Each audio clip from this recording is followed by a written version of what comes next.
shoulders, knees, and toes for you guys in Igbo. Enjoy.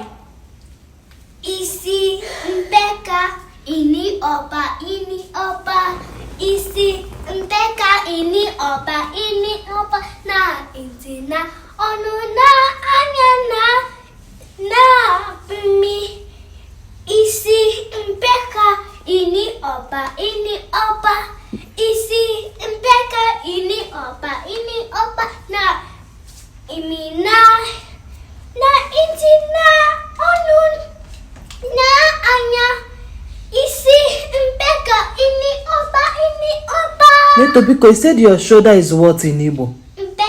Mpeka. Hey, dalu okene ndi bai. Ndi wo nwa adi Igbo. Isi mpempe ini opa isi mpempa ini opa na anya na onu na imi na isi mpempe ini opa isi mpempa ini opa isi mpempe ini opa na anya na ile na inti na imi isi mpempe ini opa Zite, biko it's not shoulder gị bụ gịnị? Mpempe. Ni gị bụrụ gịnị?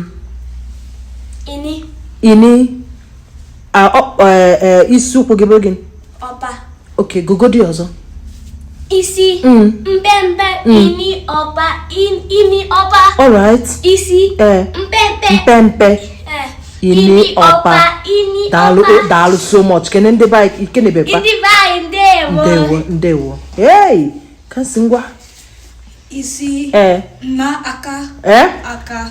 Na isi na aka. Nne opa. Opa. Okay. Isi na opa.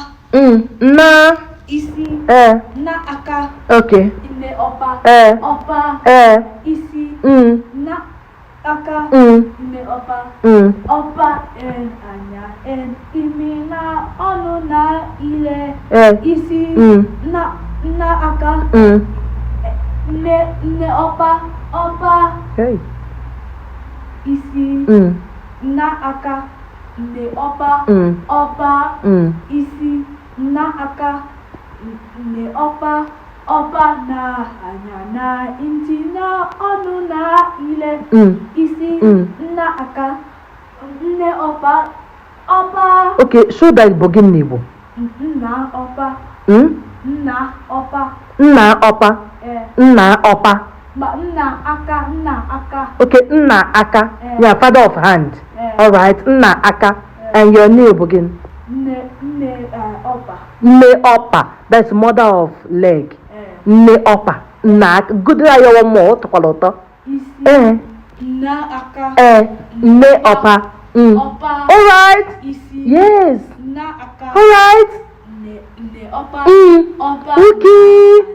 Na imi na onu na inti. Isi. Nna aka. Nne opa. Iko irichago. Bakene ndị bai. Ndị bai ndewo. Ndewo.